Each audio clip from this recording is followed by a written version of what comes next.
The emergency room doors burst open with a thunderous crash, and Kira Thompson's heart nearly stopped.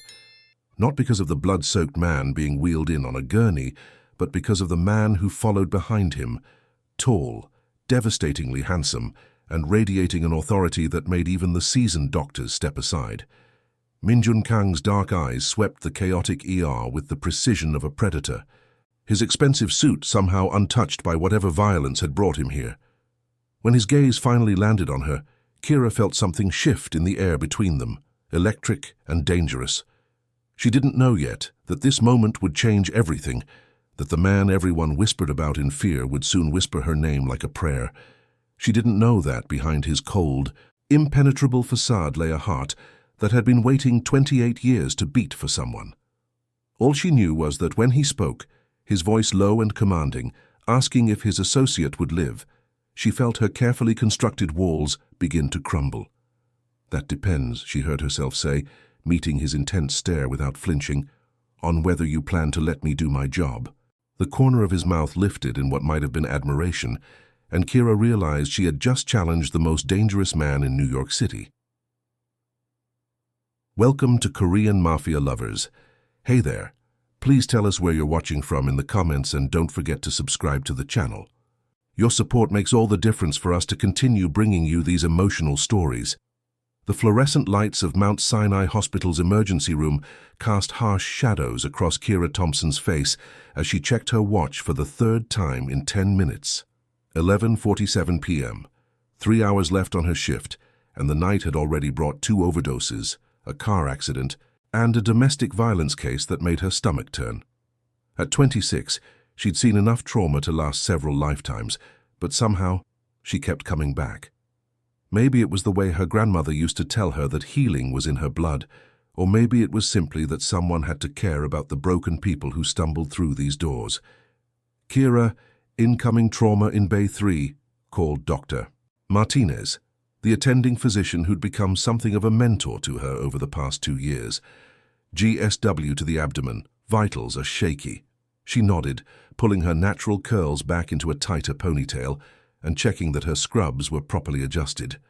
Her rich chocolate skin gleamed under the hospital lights as she moved with practiced efficiency toward the trauma bay. This was her element, the controlled chaos where life and death decisions happened in seconds, where her quick thinking and steady hands made the difference between someone going home to their family or not going home at all. The ambulance doors burst open with their familiar metallic screech, and the paramedics rushed in with their patient. But it wasn't the wounded man on the gurney that made Kira's breath catch in her throat. It was the man who followed behind them. Minjun Kang moved through the emergency room like he owned it, which, given his reputation in New York's underground, he very well might. At 32, he commanded respect through presence alone. His perfectly tailored charcoal suit showed no signs of the violence that had clearly taken place. His dark hair styled with precision, and his sharp jawline set in a way that suggested he was accustomed to getting exactly what he wanted. But it was his eyes that held Kira's attention, dark, intelligent, and currently scanning the room with the calculated assessment of someone who trusted no one. "Sir, you can't be back here," Dr. Martinez said, stepping forward with the authority that came from 15 years of emergency medicine. Minjun's gaze shifted to the doctor, and something in his expression made the older man take an involuntary step back. "That's my associate on your table," he said, his voice carrying a slight accent that only made it more compelling. "I need to know if he's going to live. We'll do everything we can, but you need to wait in the—" "I'm not going anywhere." The words weren't shouted or even raised, but they carried an absolute finality that made it clear this wasn't a negotiation. Kira watched the exchange with fascination, noting how everyone in the trauma bay seemed to instinctively defer to this man's presence. Everyone except her. "Actually, you are," she said, stepping between Minjun and the patient. "This is a sterile environment, and unless you're family, hospital policy requires you to wait outside." The room fell silent. Even the usual beeping of monitors seemed muted, as Minjun's attention focused entirely on her. Up close, he was even more imposing, easily 6 feet tall with broad shoulders that filled out his suit jacket perfectly. But Kira had grown up in Brooklyn with 3 older brothers, and a grandmother who taught her never to back down from anyone, no matter how intimidating they might appear. "Hospital policy," he repeated, and she caught the hint of amusement in his tone. "And you are?" "Kira Thompson. Sorry, and you're in my trauma bay." Something shifted in his expression, surprise perhaps that someone was challenging him. In his world, people either feared him or tried to use him. No one simply told him what to do because it was the right thing to do. "Mr. Kang," Dr. Martinez interjected nervously, clearly recognizing the name. "Perhaps we could arrange for updates." "It's fine," Minjun said, his eyes never leaving Kira's face. "I'll wait outside, but I want to speak with Nurse Thompson when she's finished." It wasn't a request. As he turned to leave, Kira caught a glimpse of something unexpected in his expression. Genuine concern for the man on the table. Whatever else Minjun Kang might be, he cared about his people. That small revelation stayed with her as she threw herself into the familiar rhythm of trauma care. The next hour passed in a blur of medical procedures, careful monitoring, and the controlled urgency that defined emergency medicine. The patient, a man in his 40s with graying temples and expensive clothes, had been lucky. The bullet had missed vital organs, and while he'd lost a significant amount of blood, he would recover. When Kira finally emerged from the trauma bay, she found Minjun exactly where she'd expected him, standing by the windows overlooking the city, his posture suggesting he was accustomed to waiting but didn't particularly enjoy it. He'd removed his suit jacket, and she could see the way his white dress shirt stretched across his broad shoulders. There was something almost predatory in the way he held himself, like a man who was always ready for the next threat. "He's stable," she said without preamble. "The surgery went well. He'll need to stay for observation, but he should make a full recovery." Minjun turned, and for a moment she saw something vulnerable flash across his features before the mask slipped back into place. "Thank you. It's my job." "No," he said, stepping closer. "What you did in there, the way you took control, made sure everything was perfect, that was more than just doing your job." Kira felt heat rise in her cheeks at the unexpected praise. In her experience, people either took her competence for granted or were surprised by it in ways that felt condescending. But there was something different in the way Minjun looked at her, like he was seeing exactly who she was and appreciating it. "Can I ask what happened?" she said, then immediately regretted it. "I'm sorry, that's not my business." "Business disagreement," he said simply. "In my line of work, they don't always end with handshakes." There it was, the acknowledgement of what he was without apology or explanation. Kira knew she should walk away, return to her patients and her normal life, where the most dangerous thing she faced was a difficult intubation. But something about Minjun Kang drew her in, made her curious about the man behind the reputation. "Your line of work," she repeated. "Which is?" "Import and export," he said with a slight smile that suggested they both knew that wasn't the whole truth. "What about you? How long have you been saving lives?" 2 years here, 4 years total. I transferred from Brooklyn Methodist." "Brooklyn girl," he said, and she caught the approval in his tone. "That explains the backbone." Before Kira could respond, her pager buzzed with an incoming trauma. She glanced at it, then back at Minjun, feeling strangely reluctant to end their conversation. "I have to go," she said. "Of course." He reached into his jacket and pulled out a business card, expensive paper with minimal text, just his name and a phone number. "In case you ever want to discuss import and export over dinner." Kira took the card, her fingers brushing his for just a moment.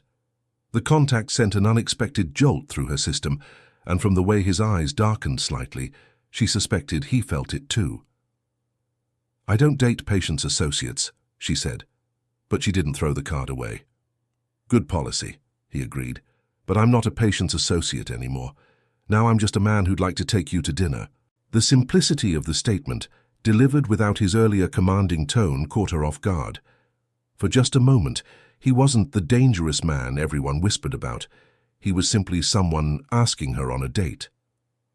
"I should go," she said again, but she slipped the card into her scrub pocket. Kira. The way he said her name made her pause. Thank you. For everything. As she walked back toward the trauma bay, Kira could feel his eyes on her until she disappeared around the corner. She told herself it was just adrenaline from the successful surgery, but she knew it was more than that. Something about Min Jun Kang had gotten under her skin in a way that both thrilled and terrified her. She didn't know that he stood by those windows for another 20 minutes, thinking about the way she'd challenged him without fear, the competence in her hands as she worked, the strength in her voice when she'd told him to leave.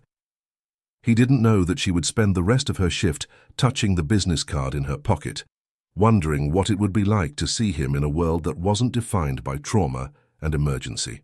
What neither of them knew was that this was just the beginning, that the connection sparked in a sterile hospital room would soon consume them both, challenging everything they thought they knew about love, loyalty, and the price of letting someone past their carefully constructed defenses.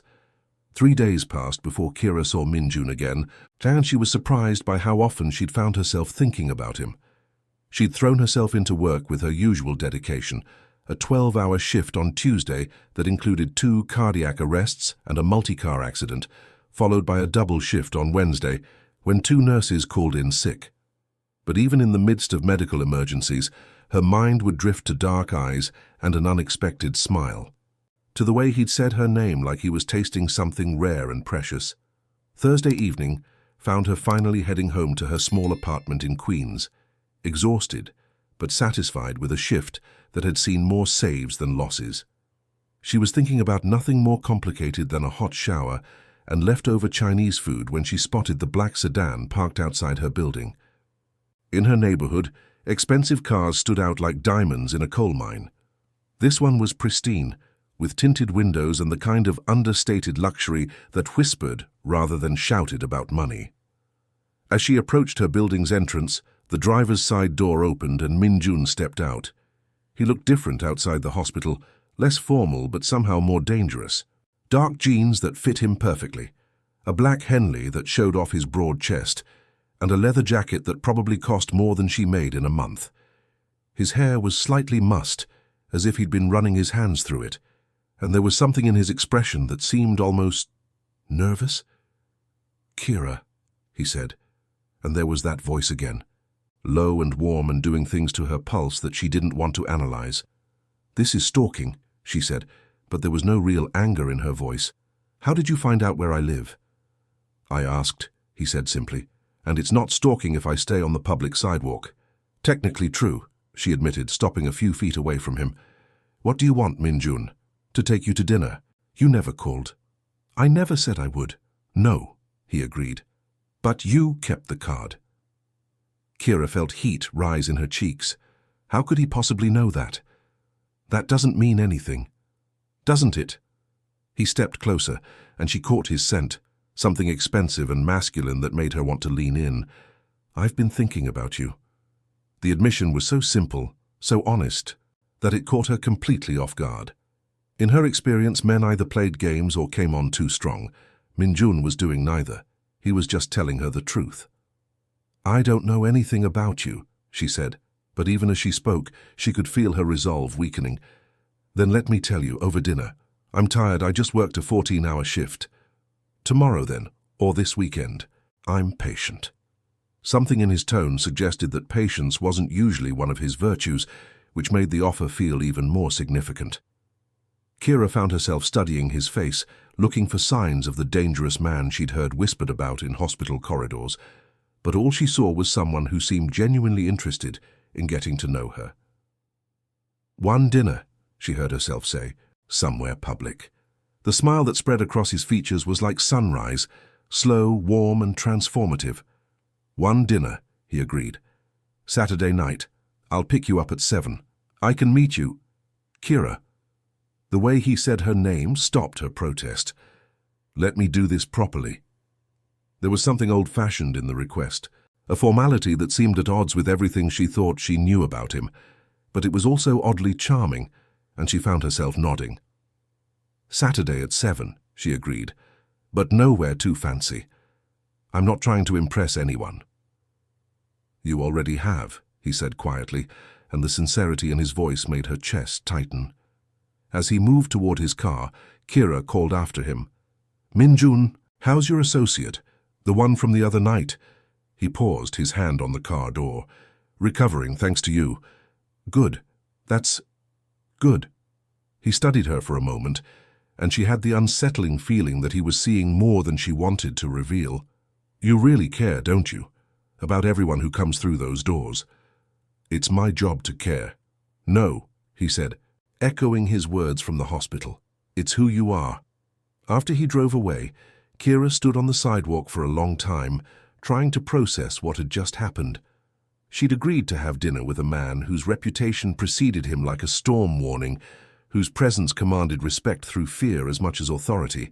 But when she thought about the way he'd looked at her, the genuine concern in his voice when he'd asked about his associate, she couldn't reconcile that with the stories she'd heard.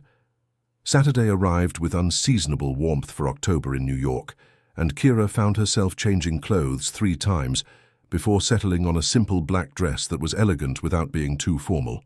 She'd left her hair in its natural curls, applied just enough makeup to enhance her features, and chosen jewelry that had belonged to her grandmother, small gold hoops and a delicate chain that made her feel connected to her roots.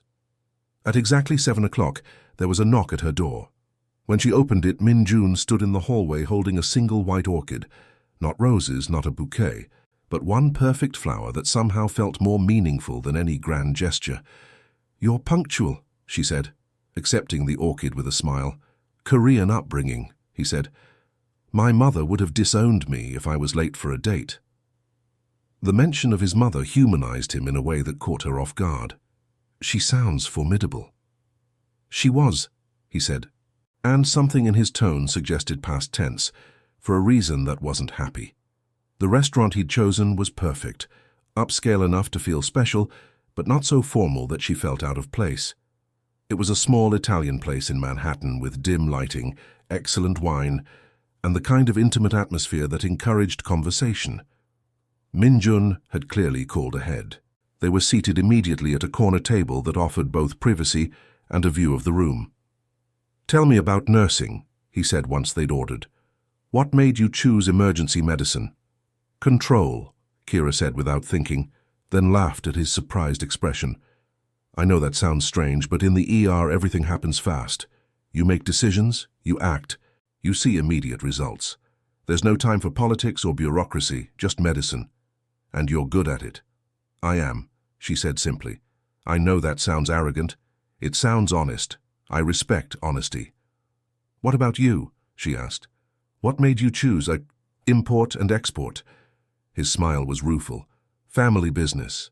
Sometimes you inherit more than money and property. You inherit obligations."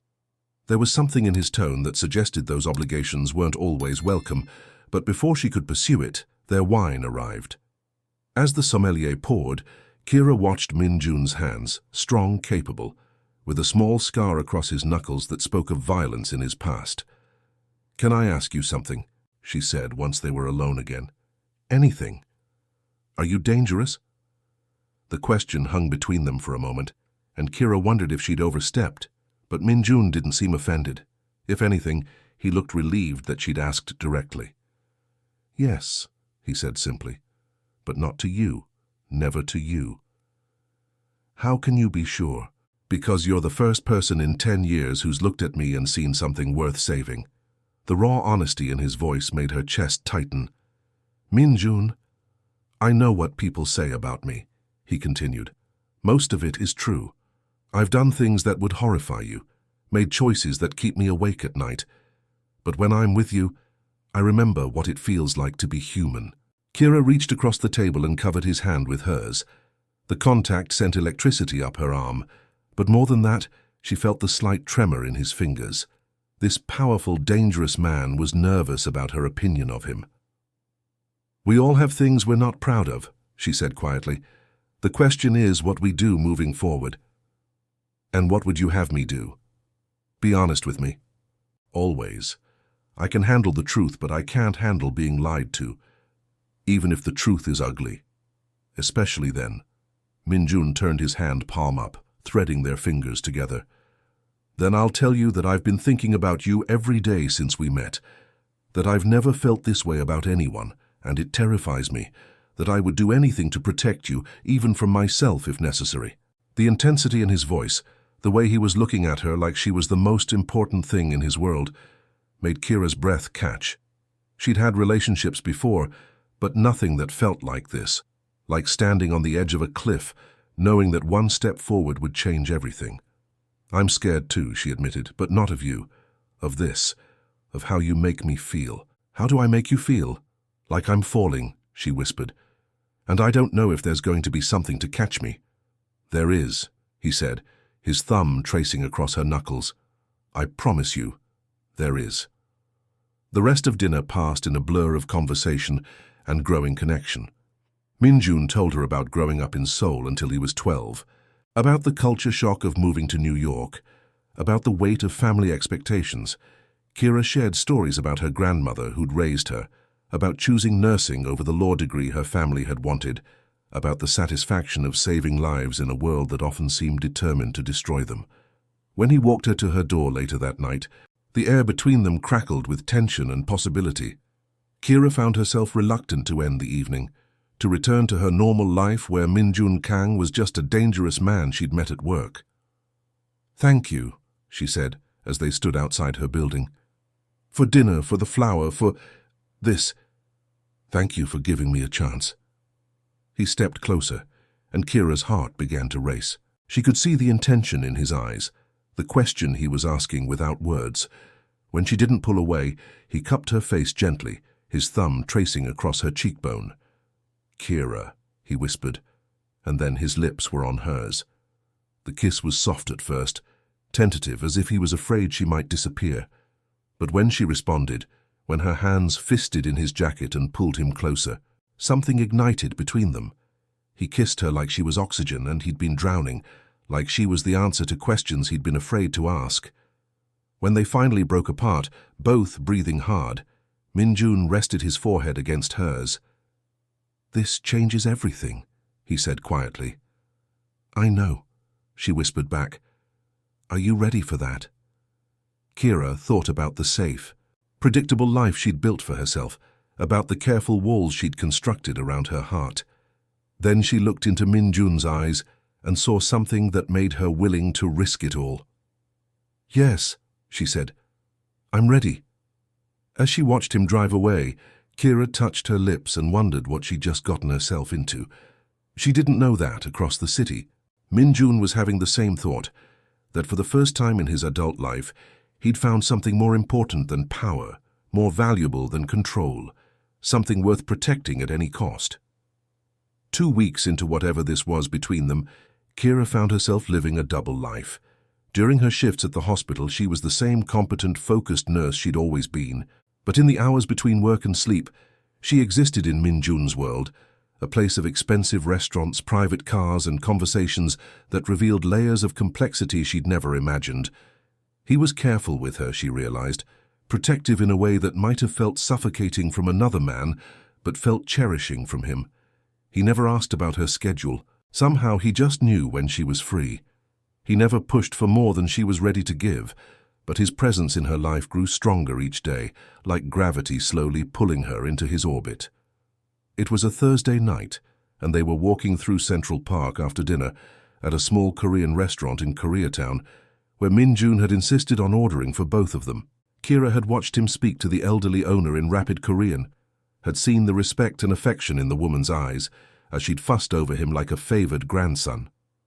She knew your mother, Kira said as they strolled past the lake, their hands linked naturally. Mrs. Kim was one of the first people to welcome my family when we came to America, Minjun said. She used to slip me extra banchan when my mother wasn't looking. You miss her, your mother, every day. His voice was quiet, reflective. She died when I was 19. Cancer. By the time we caught it, there was nothing the doctors could do. Kira squeezed his hand, understanding now why he'd looked at her with such intensity that first night in the hospital. Is that when you took over the family business? My father had been grooming me for it since we arrived in New York, but yes, her death. It changed everything. Changed me. They walked in comfortable silence for a while, and Kira found herself studying his profile in the lamplight. There was something almost vulnerable about him tonight, as if sharing pieces of his past was costing him something. "Can I ask you something?" she said finally. "Always." "Do you ever think about doing something else? Something that doesn't require you to be dangerous?" Minjun stopped walking, turning to face her fully. "You want me to leave the family business. I want you to be happy," she said honestly. "And I don't think you are. Not really. Happiness is a luxury I can't afford." "That's not true, Kira." His voice was gentle but firm. "There are things about my life, about what I've done, that you don't understand. I can't just walk away." "Why not?" "Because people depend on me. Because there are obligations, debts, responsibilities that go back generations. Because the moment I show weakness, everything my father built, everything my mother sacrificed for disappears." The pain in his voice made her chest ache. "That's not weakness, Minjun. That's choosing love over fear. In my world, they're the same thing." Before she could respond, his phone buzzed with a text message. She watched his expression change as he read it, saw the way his jaw tightened and his shoulders straightened. In seconds, he'd transformed from the man who'd been sharing childhood memories to someone who commanded empires. "I have to go," he said, and there was genuine regret in his voice. "There's a situation that requires my attention." "Is it dangerous?" "It's business." "That's not an answer." Minjun cupped her face in his hands, his thumbs tracing across her cheekbones. "It's the only answer I can give you right now." He kissed her then, deep and desperate, like he was trying to memorize the taste of her. When he pulled away, his eyes were dark with something that looked like fear. "Go home, Kira. Lock your doors. Don't go anywhere alone tonight."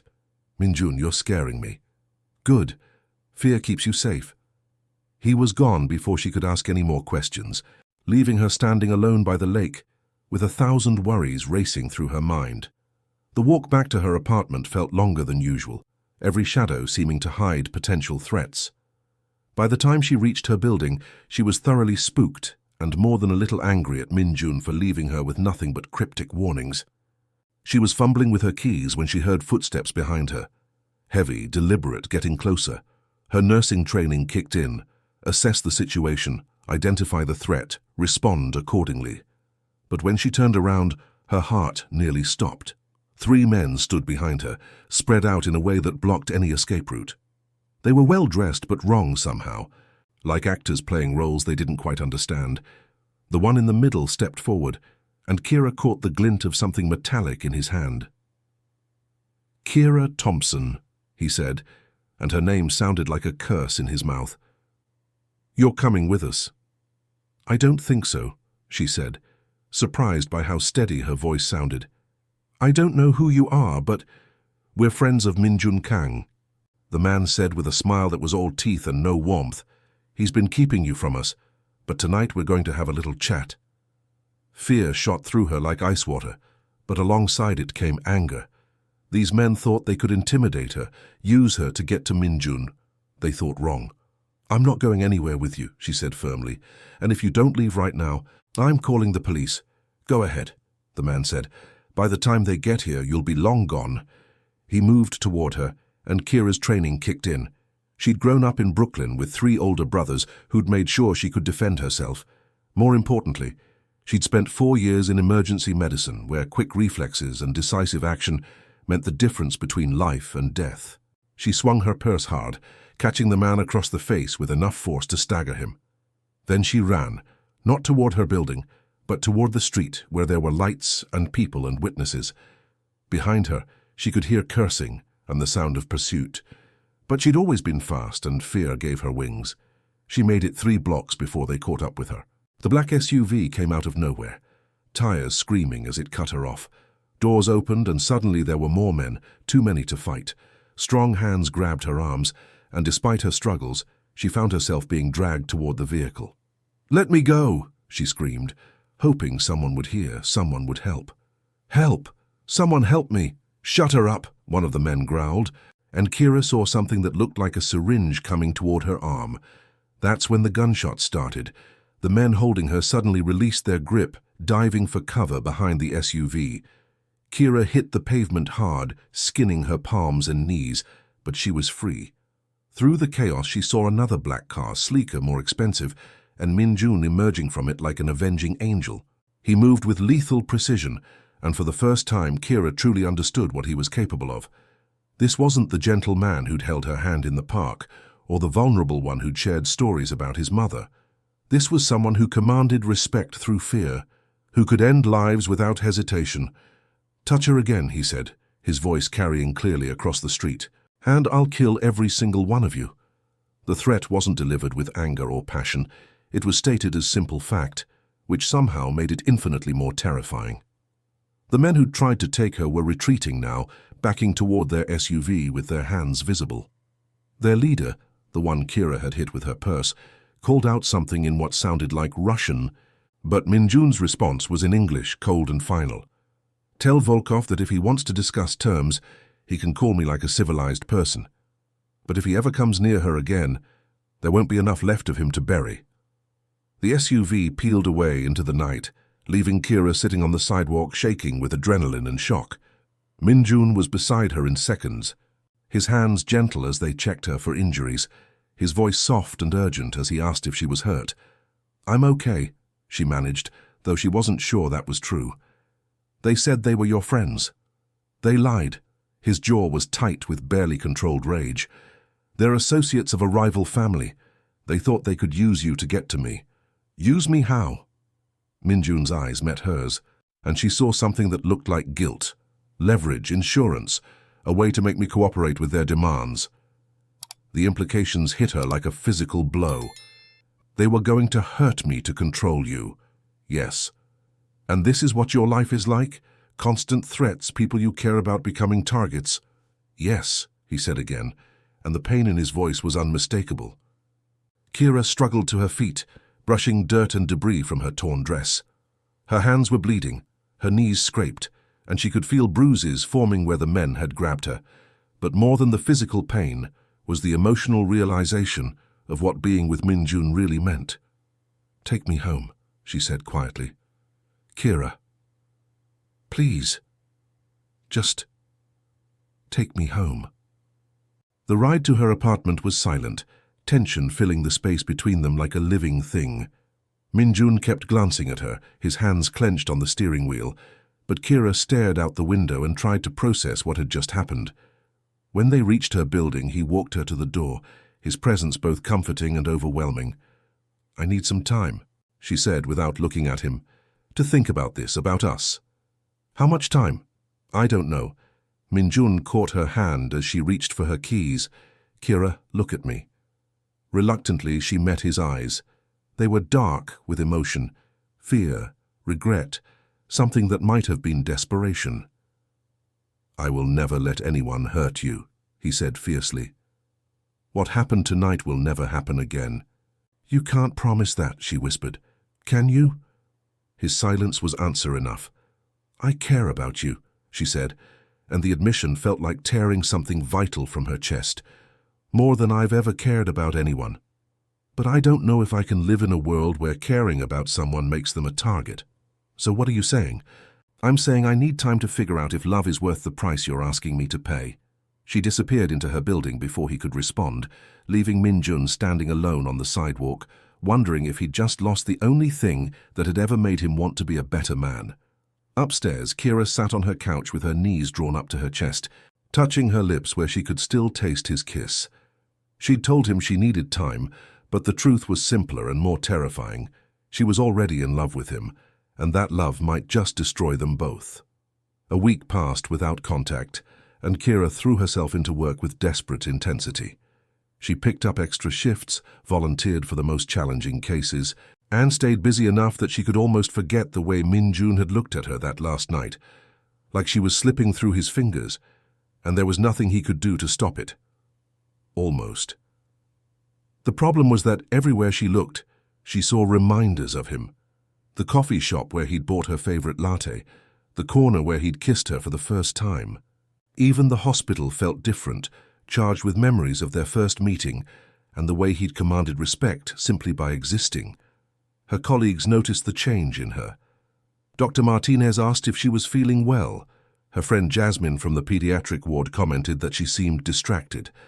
But Kira couldn't explain that she was mourning something she'd never really had, missing someone who represented everything dangerous and wrong for her life.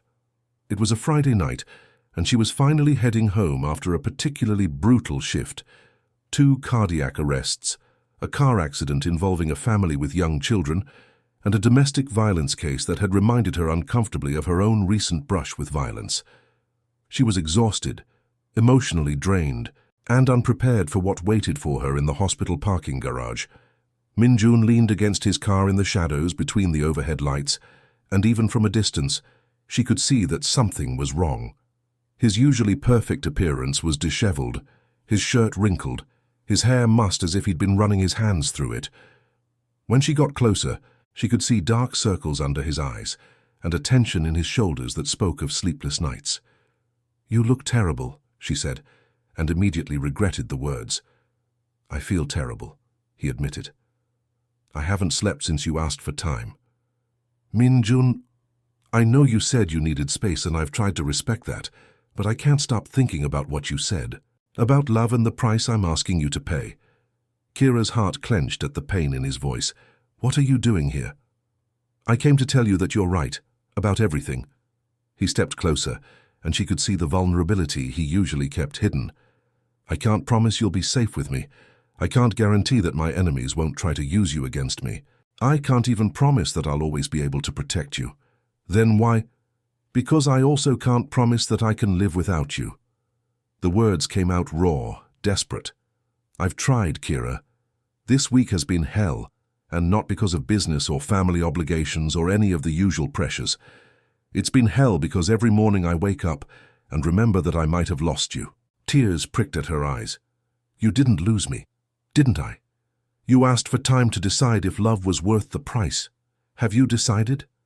Kira looked at him, really looked at him, and saw a man who'd built his life around control and power, reduced to standing in a parking garage begging for a chance. She saw someone who'd probably never asked for anything in his adult life, laying his heart bare because she mattered more than his pride. "Yes," she whispered. "I've decided." Hope flickered in his eyes. "And?"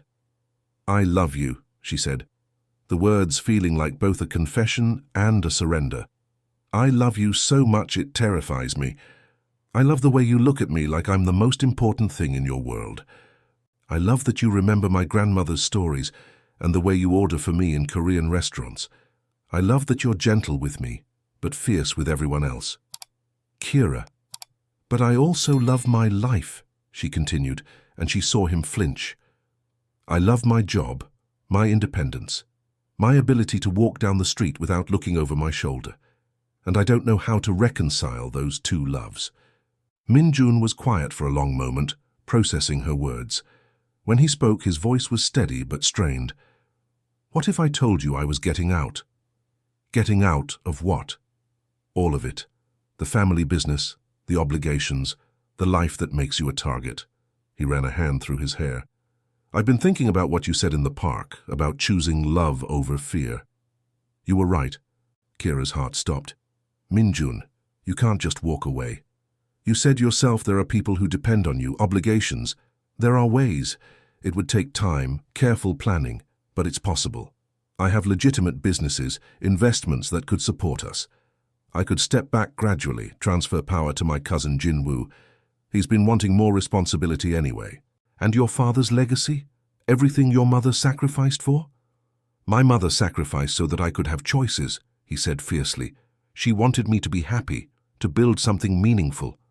If staying in this life means losing you, then I'm dishonoring her memory, not preserving it." The sincerity in his voice, the way he was looking at her like she was his salvation, made Kira's chest tight with emotion. "You would really do that? Give up everything for me?" "I would give up everything for us," he corrected, "for the chance to build a life where you don't have to be afraid, where we can be together without constantly looking over our shoulders." Kira felt tears spilling down her cheeks. "It's not that simple. People like Volkov won't just let you walk away." "Let me worry about Volkov. Let me worry about all of it." He stepped closer, close enough that she could feel his warmth. "I just need to know. If I can find a way out, if I can make this work. Will you be there when the dust settles?" She thought about the week they'd been apart, about the emptiness that had followed her everywhere.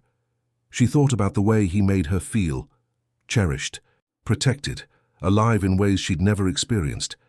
She thought about the future she'd imagined for herself and realized it felt colorless without him in it. "Yes," she whispered. "I'll be there." Minjun's relief was palpable. He cupped her face in his hands, his thumbs wiping away her tears. "I love you, Kira Thompson, more than I've ever loved anything or anyone. More than power, more than money, more than the respect that comes from fear." "I love you too," she said, and when he kissed her, it felt like coming home. They were so lost in each other that neither of them noticed the black SUV pulling into the parking garage. They didn't see the men getting out, moving with practiced stealth toward Minjun's car. They didn't realize they were in danger until the first gunshot shattered the night air. Minjun reacted instantly, pushing Kira behind a concrete pillar and drawing a gun she hadn't even known he was carrying. "Stay down," he commanded, his voice completely different from the gentle tone he'd been using moments before. "Minjun," she called as he moved away from her, using cars for cover as he returned fire. "I told you to stay down!" But Kira was a nurse trained to run toward emergencies, not away from them. When she saw Minjun stumble, saw blood spreading across his white shirt, every instinct she had screamed at her to help him. "You're hit," she said, reaching him despite his protests. "It's nothing, just a graze." "Let me see." She was already examining the wound, her hands steady despite the chaos around them. "It's not arterial, but you're losing blood. Kira, you need to get out of here. Call 911. Get to safety." "I'm not leaving you." Another volley of gunshots echoed through the garage, and Minjun pulled her closer to the car they were hiding behind. "This isn't a game. These men will kill you without hesitation. Then we'd better make sure they don't get the chance."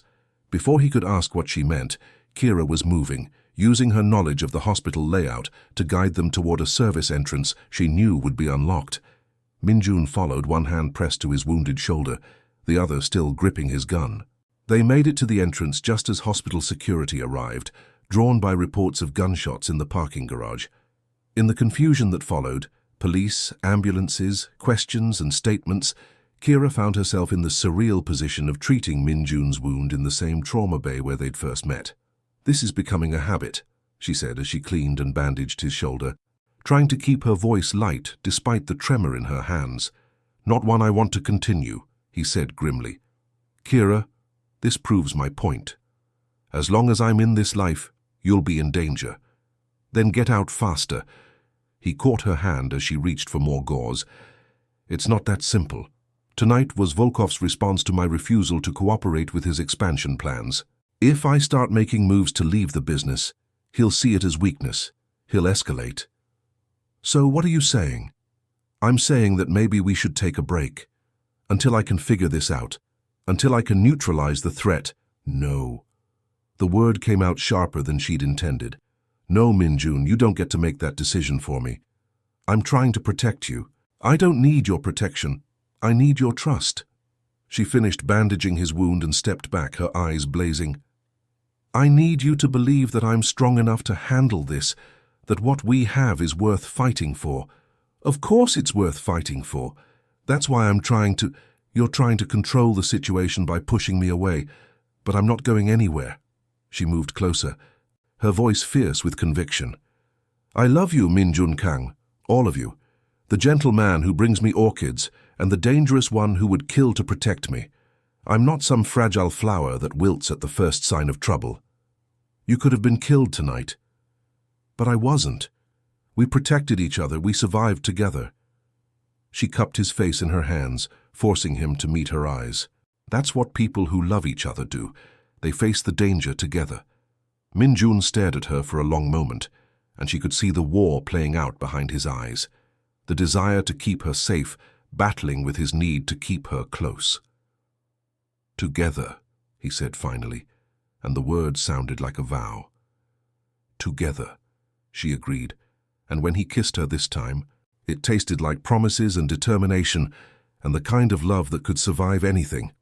Neither of them noticed the nurse in the hallway outside the trauma bay, the one who'd been listening to their conversation with growing interest.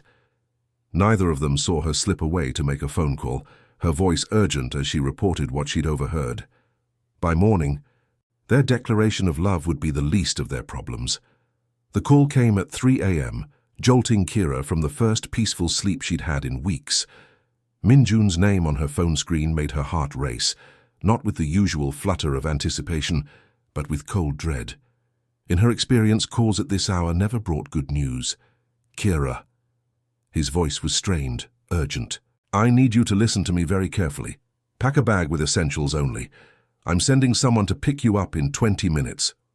What's happening? She was already getting out of bed, muscle memory from years of emergency calls kicking in. Volkov knows about us, about what I told you last night. He's making his move. Ice filled her veins. How could he possibly know? Someone at the hospital. We think one of the staff overheard our conversation and reported back to him.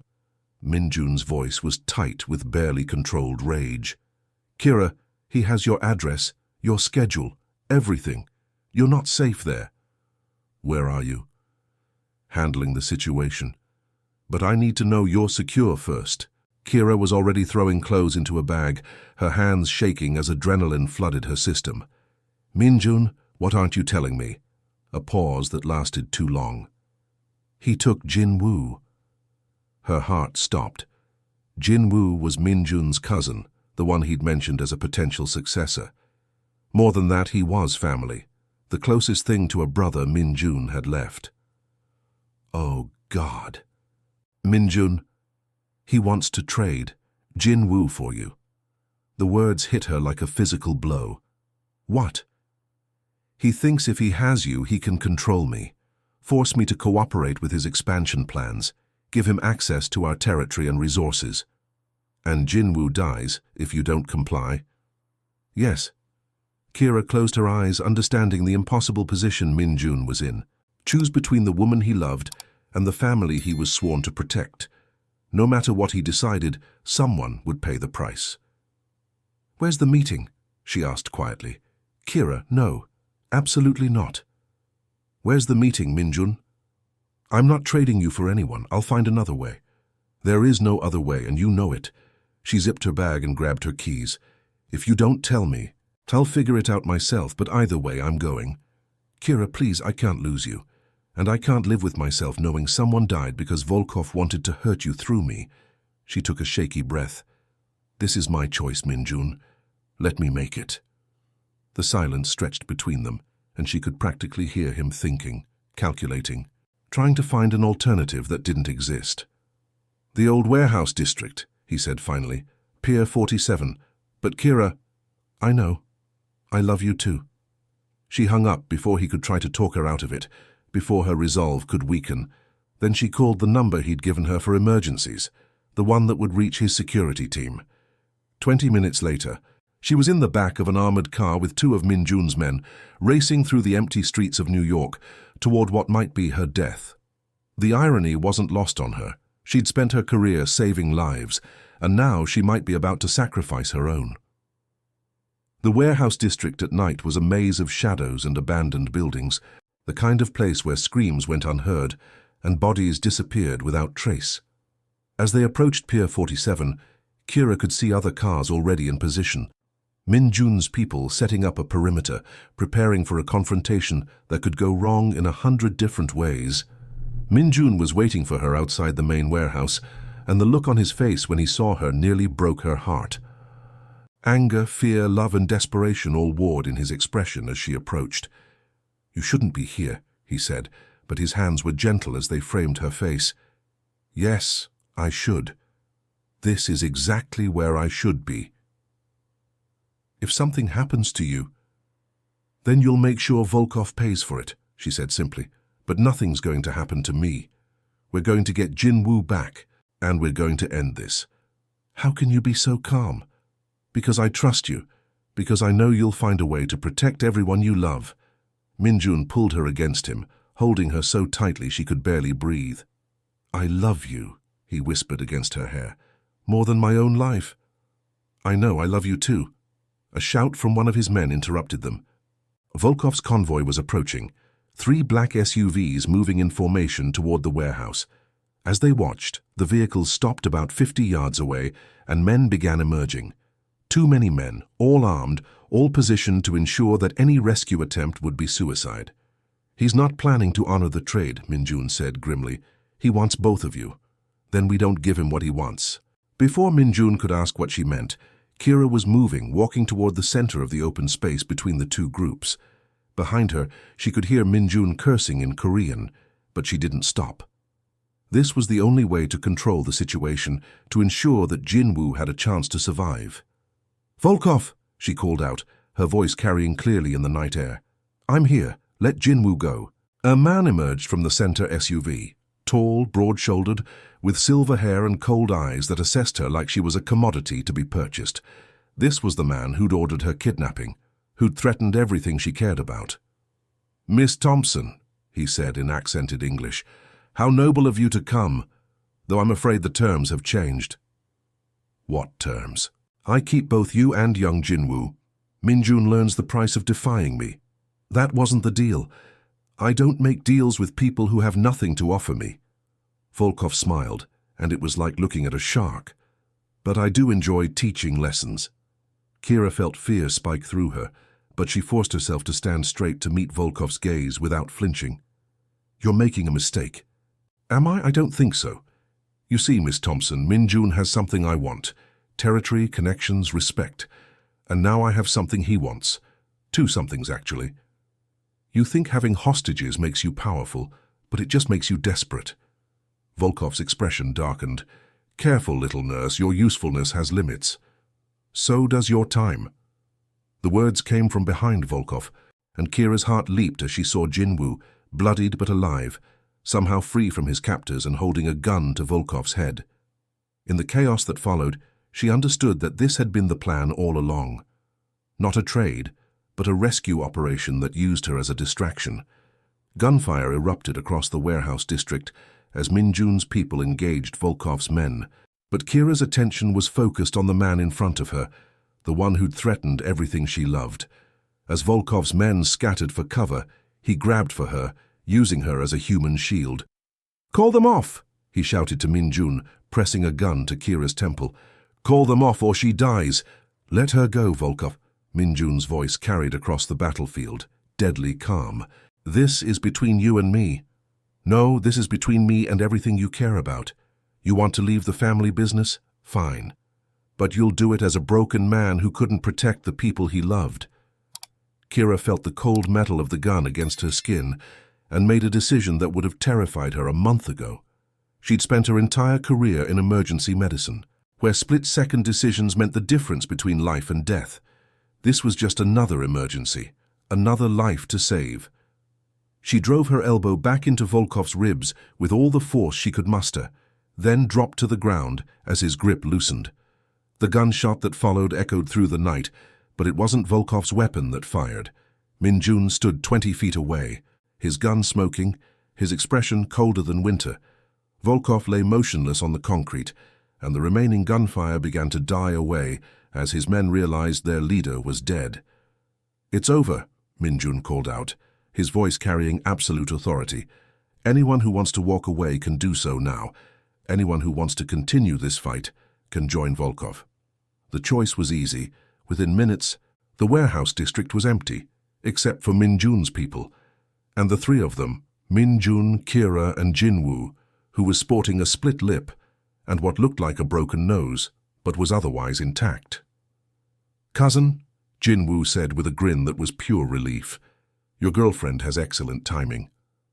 "She has excellent everything," Minjun said, pulling Kira into his arms and holding her like he never intended to let go. "Is it really over?" she asked against his chest. "Volkov's organization will fracture without him. There might be some cleanup, some negotiations with other families, but the immediate threat is gone." He pulled back to look at her, his eyes intense. "Which means I can keep my promise to you." "What promise?" "To get out. To build a life where you don't have to be afraid." Kira felt tears prick her eyes. "Minjun, you don't have to." Yes, I do. Tonight proved that I can't have both. I can't keep you safe and stay in this world. So I choose you. I choose us. The family business. We'll be in excellent hands, Jin Woo interrupted. I've been preparing for this transition for months. Minjun's been teaching me everything I need to know. You knew, Kira said, looking between the two men. You've been planning this. Since the night you asked me if I ever thought about doing something else, Minjun admitted. You made me realize that the life I'd been living wasn't really living at all. It was just existing, going through the motions of power and control without any real purpose. And what's your purpose now? You, he said simply, building a life with you. Maybe running those legitimate businesses I mentioned. Maybe starting a family someday if you want that. I want that, she whispered. I want all of it, even if it means being with a former Mafia boss who has terrible taste in family businesses. Especially then, when he kissed her this time, it tasted like freedom, like new beginnings, like all the possibilities they'd never dared to imagine. Around them, the warehouse district was quiet, the violence of the night already fading into memory. So what happens now? She asked when they finally broke apart. Now we go home, Minjun said. We sleep late, we have breakfast in bed, and we start planning the rest of our lives. That's simple. That's simple. As they walked toward his car, Jin Woo trailing behind them with a satisfied smile, Kira marveled at how much her life had changed in just a few weeks. She'd gone from a woman who valued safety and predictability above all else to someone who'd willingly walked into danger for love. No regrets? Minjun asked, as if reading her thoughts. Only one, she said. What's that? That it took us so long to find each other. Minjun's smile was radiant, transforming his entire face. Well, we have the rest of our lives to make up for lost time. I promise? Promise. And as they drove through the empty streets of New York toward whatever came next, Kira knew that some promises were worth any price, worth any risk. Some love was strong enough to change everything, to transform even the most dangerous man into someone who would choose peace over power, love over fear. Some love was worth everything. Years later, Kira would stand in the kitchen of their home in Westchester, watching through the window as Minjun taught their 5-year-old daughter how to tend the garden they'd planted together. The little girl, Lily, with her father's dark eyes and her mother's determined spirit, listened intently as he explained the difference between weeds and flowers, her small hands carefully following his guidance. Appa, she said in the mixture of English and Korean that had become natural in their household. Why do the flowers need so much care? Because beautiful things are worth protecting, Minjun replied, glancing up to catch Kira's eye through the window. And because when you love something, you do whatever it takes to help it grow. The legitimate businesses had flourished under Minjun's leadership, import companies that actually imported legal goods, restaurants that served authentic Korean cuisine, real estate investments that provided homes for families rather than fronts for illegal activities. He'd kept his word about leaving the dangerous life behind, and Jin Woo had proven more than capable of managing what remained of the family's traditional operations. There had been challenges, of course. Adjusting to a life without constant danger had been harder than either of them expected. Minjun had struggled with feeling purposeless without the weight of family obligations, and Kira had battled her own demons about whether she'd asked too much of him. But they'd worked through it together, building something stronger than either had imagined possible. The sound of the front door opening interrupted her thoughts, and she smiled as she heard familiar footsteps in the hallway. "Something smells incredible," Jin Woo called out as he entered the kitchen, his wife Sarah close behind him. They'd married 2 years ago in a ceremony that had been equal parts traditional Korean wedding and Brooklyn block party, with Kira as Sarah's maid of honor and Minjun as Jin Woo's best man. "Kira's making her grandmother's recipe for Sunday dinner," Minjun said, coming in from the garden with Lily perched on his shoulders. "Fair warning, it's addictive." "Everything she makes is addictive," Sarah said, hugging Kira warmly. "How are you feeling?" Kira's hand moved instinctively to her still flat stomach, where their second child was growing. "Good. Tired, but good." "When are you going to tell Lily?" Jin-woo asked, grinning as he watched his cousin's daughter show off her muddy hands with pride. Tonight, Min-jun said. We wanted to wait until we were sure everything was okay. Everything's perfect, Kira said and meant it. Everything's exactly as it should be. As the afternoon wore on, filled with laughter and conversation and the comfortable chaos of family, Kira found herself thinking about that night in the hospital when she'd first met Min-jun. She'd been so certain about who she was, what she wanted, how her life would unfold. She'd never imagined that love could be so transformative, so powerful, that it could change everything she thought she knew about herself. "What are you thinking about?" Min-jun asked quietly, appearing beside her as she watched their family from the kitchen doorway. "That night we met," she said. "How different everything is now. Better different or worse different? Perfect different." He wrapped his arms around her from behind, his hands settling over hers on her stomach. "I love you, Kira Kang. I love you too, Min-jun Kang. Even though I used to be a dangerous man, especially because you chose to become a better one." Outside, the sun was setting over their garden, painting everything in shades of gold and amber. Lily's laughter echoed from the living room, where she was playing with her aunt and uncle, and the smell of dinner filled the air with warmth and comfort. It was a life neither of them had dared to dream of, built on a foundation of love strong enough to survive anything. And as Min-jun turned her in his arms and kissed her with all the tenderness of a man who knew exactly how precious what they had truly was, Kira knew that some stories don't end. They just transform into something even more beautiful. Some love really is worth everything.